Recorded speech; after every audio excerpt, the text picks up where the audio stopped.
자, 그럼 이번 시간에는 팩터 모델에 대해서 얘기를 해볼까요? 팩터 모델이라고 하면 제일 먼저 대표적인 것으로 CAPM을 들 수가 있죠. 원 팩터 모델. 그 다음에는 이제 멀티 팩터 모델들이 있는데 예를 들면 CAPM 그리고 APT 같은 것들이 있습니다. 이번 렉처에서는 주로 이제 이론적으로 어떻게 이런 모델들이 유도될 수 있는지 보고요. 그 다음에 또 애플리케이션에 대해서도 자세히 보겠습니다. 그러면 화면을 공유할까요?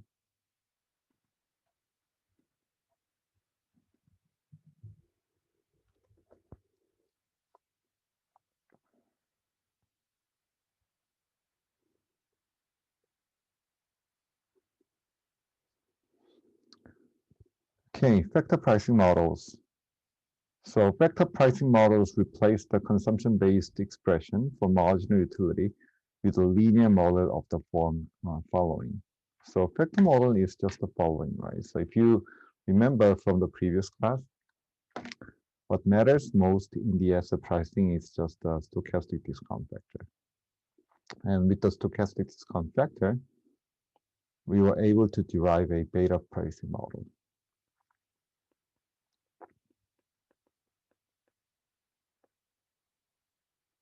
Okay. The problem in this approach is that the stochastic discount factor is a black box. We don't know much about it. So what the factor pricing model does is we are going to give a life to the stochastic discount factor. So generally, when the stochastic discount factor can be represented or written in a linear function of some macroeconomic variable, f, that is easily observable, then we call this type of model a factor pricing model. And because the stochastic discount factor model can be transformed into beta pricing model, when the stochastic discount factor can be represented in a linear form of the factors, then we will obtain beta pricing model based on these factors. So that we will obtain this multi-beta model. So when there is more than one factor that represents the factor. So for example, if the factor has a two-factor, if the stochastic discount factor is a two-factor structure, then you will have something like this.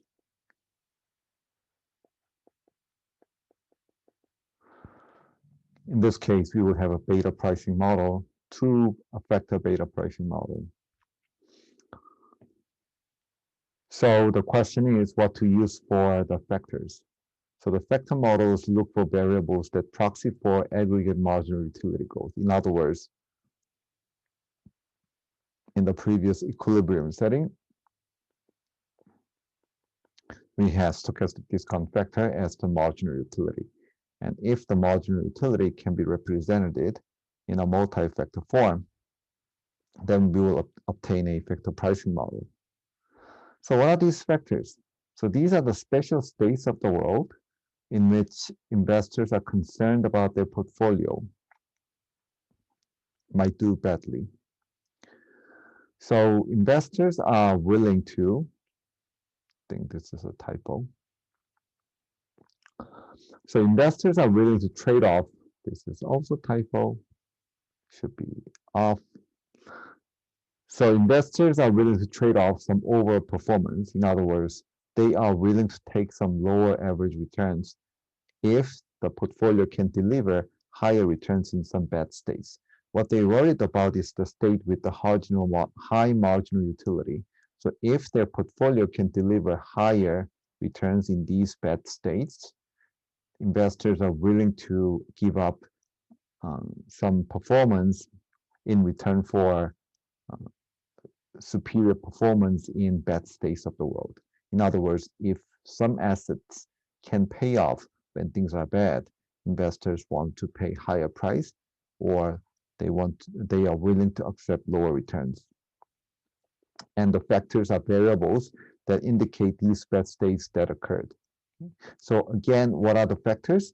Factors are the variables or the proxies that can capture bad states of the world where investors care.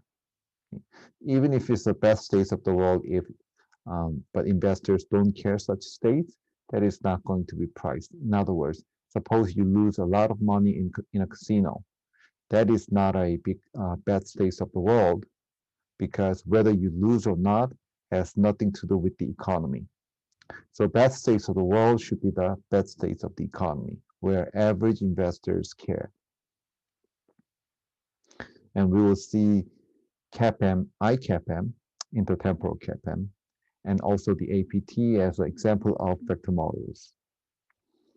So we will move on to capital asset pricing model, or the CAPM. So it's an equilibrium model that explains the relationship between risk and expected return. What is the risk? That's the one factor beta with respect to the market return, and the expected return R over bar. And it gives optimal portfolio choice. In other words, what should be the optimal portfolio according to the CAPM? That should be what is called the market portfolio.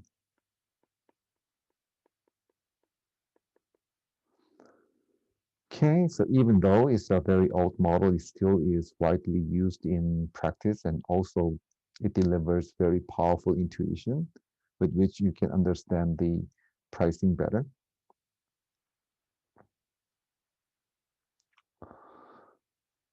Okay, so recall the general beta pricing model from the stochastic discount factor. You remember that you can obtain this one factor based on the stochastic discount factor model. You have this one factor beta model. And in the previous case, where we used the very simple consumption-based model, the stochastic discount factor was given as like that. And the price of risk, or effective risk premium, is expected to be negative. Why? Because here M is negatively correlated with the bad states, right? So if high M means when M is high, it is a bad state, and M is low, it is a good state. So if the asset is positively correlated with M, meaning if the asset pays well in the bad state, then such asset should carry negative risk premium, meaning their expected return should be lower. The CAPM is a one-factor beta pricing model when the stochastic discount factor is given like that. Okay? So in other words, what is the CAPM? CAPM is simply an assertion that stochastic discount factor is a linear function of so-called the wealth portfolio or the market portfolio. Okay? In this sense, it's the one-factor model. The market portfolio or the wealth portfolio is everything you need to know about the state of the economy. That is the only thing that investors care. What is the market portfolio? That is the value-weighted average return of all assets in the economy. But in practice, observing all assets is very, very difficult. So usually people use the market return of the stocks. Okay. And of course, wealth portfolio is not observed. So instead, we use the value-weighted average of the stock market returns, for example, S&P 500. And usually it is stated in the form of expected returns, where the expected return is expressed as the risk-free rate times the beta with respect to the market. Here, the risk premium is positive because when the market portfolio is high, it is a good state. So if an asset is positively correlated with the market portfolio, such asset is actually not an insurance asset. So their expected return should be high. Okay. So whether, the final point is about the following. So whether the CAPM it should work or not depends on whether this linear modeling of the stochastic discount factor, and also whether this one factor representation of the stochastic discount factor is reasonable enough. One way to derive the CAPM is to assume two-period quadratic utility. So when the utility function is a very simple quadratic utility, then you can get a CAPM or one-factor representation of the stochastic discount factor using the market portfolio. Okay. So in this model, it's a two-period model. Investor consumes everything. So investors' next period consumption is simply the wealth, investors' wealth in the next period. That is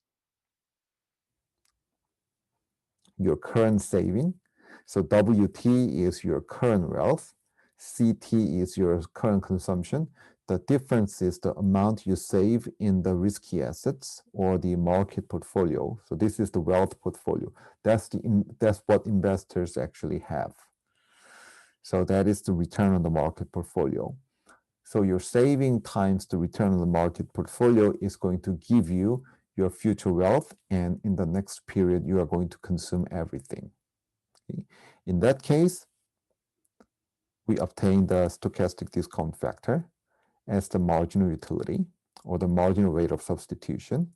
And because the marginal utility is just a linear function, we obtain this, okay? And therefore, the stochastic discount factor becomes a one-factor structure. So it's just a simple linear function of the wealth portfolio.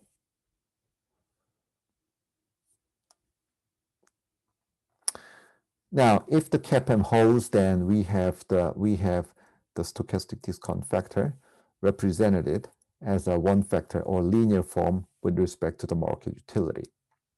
So when do we obtain the CAPM? As long as the marginal utility is a linear in the RW or the wealth portfolio, we obtain the CAPM, and we saw that the quadratic utility was such a case. And suppose that utility function is not quadratic, and the marginal utility is some function of C. But still, we can use the Taylor approximation, and we can approximate the marginal utility as a linear function with respect to C. Okay. Then the CAPM still holds. Okay. In a two-period model, okay, in a two-period model, then future consumption is simply the wealth, future wealth, and wealth is linearly related to the market, the wealth portfolio returns. Therefore, we also obtain the CAPM. In other words, the marginal utility is going to be a linear function in RW. Remember, this is just a constant at time t. Okay? So this WT minus CT doesn't matter. It's just a constant. Therefore, in a two-period model, even if the utility is the marginal utility is not a linear function, to the extent that you can approximate it using a linear fashion, then you can assume that the CAPM works.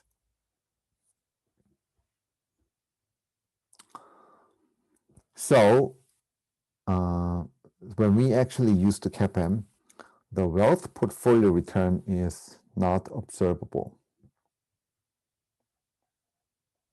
because the wealth portfolio should include,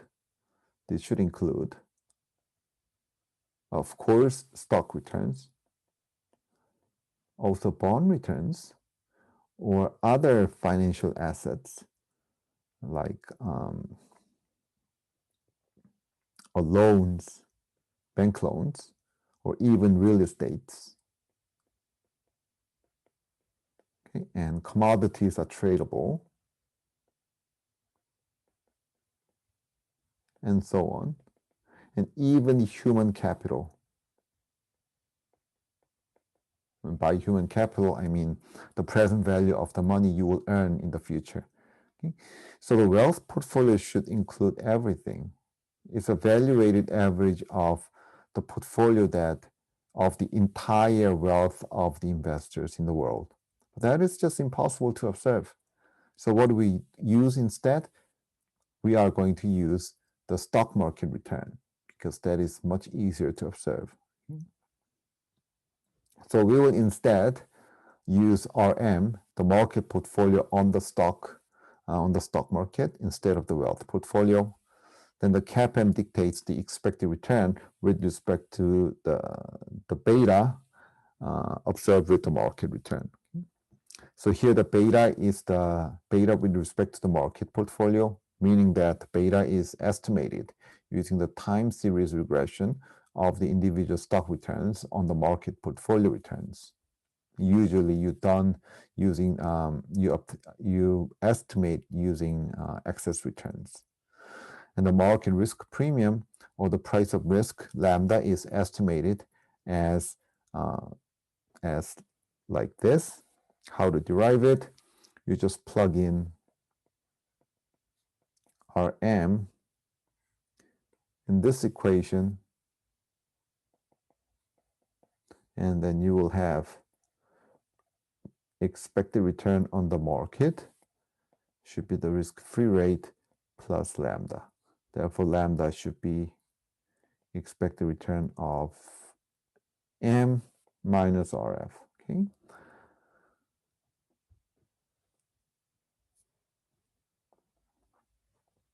Okay. So how do we use CAPM in practice? How do we use CAPM in practice?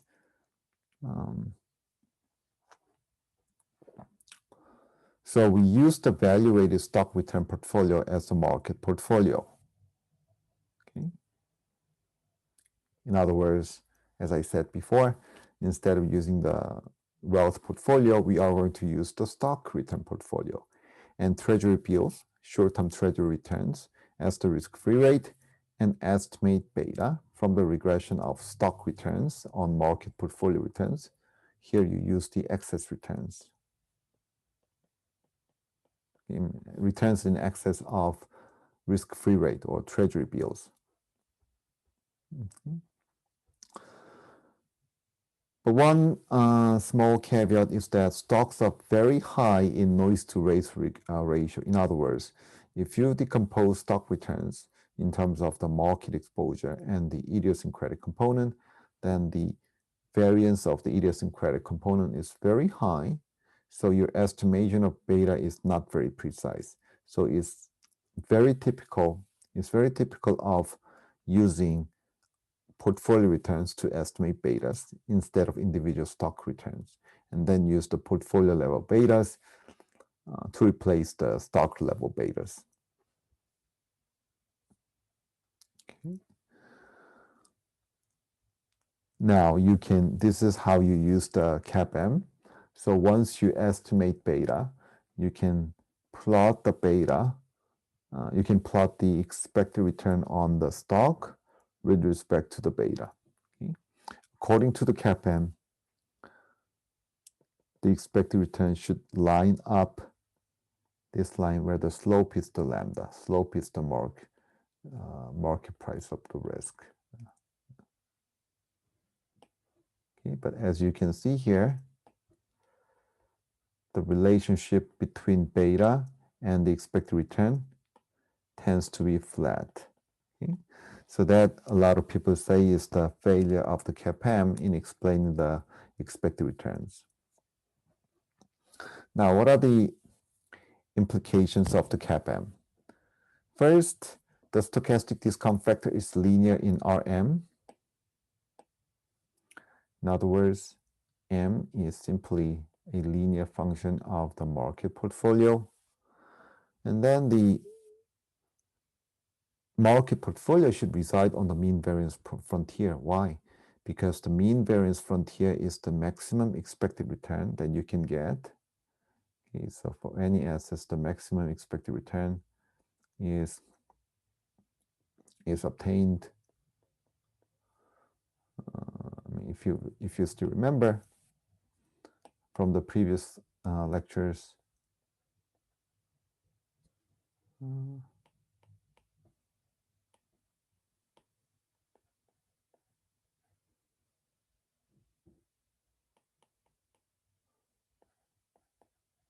So there's a bound and there's a bound in Sharpe ratio, and when the Sharpe ratio is maximum, that is when the correlation between the asset and the stochastic discount factor is -1. Okay, and the fact that stochastic discount factor is linearly related to the market portfolio means that the correlation between M and RM should be 1 or -1. So it should be on mean variance frontier. But the market portfolio should have the maximum Sharpe ratio. In other words, the correlation should be -1 instead of 1. Okay, correlation should be negative. In other words, if you still remember the mean variance frontier, the market return should be at the frontier. But the problem is that there's a lot of empirical evidence against the CAPM. The CAPM says that the market portfolio represents the stochastic discount factor, and therefore its Sharpe ratio should be greater than any other assets in the stock market. But then empirical evidence says that's not the case. So the market portfolio doesn't have the maximal Sharpe ratio. More generally, that's because the stochastic discount factor is more likely to be a linear function of multi-factors. The one-factor assumption of the CAPM might not be a very good one. So, what does the CAPM mean about the mean variance portfolio? The mean variance frontier analysis is just mathematics. That's what we did in the last lecture. Now comes in the economic theory, because the mean variance analysis doesn't say anything about the tangency portfolio. It just says that the tangency portfolio should have the highest Sharpe ratio. Now comes the CAPM. The CAPM says that the tangency portfolio should be the market portfolio, which gives us two ways to obtain the tangency portfolio. Method one is we do the mean variance analysis to maximize the Sharpe ratio. That's what we did in the mean variance analysis. The second method is, instead of doing the mean variance analysis, instead of doing any math, we just assume that the CAPM holds. Then the market portfolio automatically becomes the tangency portfolio. Okay. And one application of the CAPM will be the single index model. So the CAPM provides a nice way of describing stock returns. Assume that CAPM is the correct model to dictate the expected stock returns, then it should follow that without expectation, excess return on any stock can be decomposed into the expected component, which is the beta times the market return minus the risk-free rate and the idiosyncratic component. Because epsilon is the idiosyncratic component, by definition, it is orthogonal to the market portfolio. Then single index representation gives us the following useful representations. In other words, now we can get the variance of the excess return should be beta squared times the variance of Rm minus Rf plus the variance of the epsilon, okay? And there's no covariance term because by definition, idiosyncratic return is orthogonal to the market return, okay? And we can also get the covariance between two assets in an easy way. Okay? You can try this yourself. Okay? All right, so from next class, we will move on to the multi-factor case.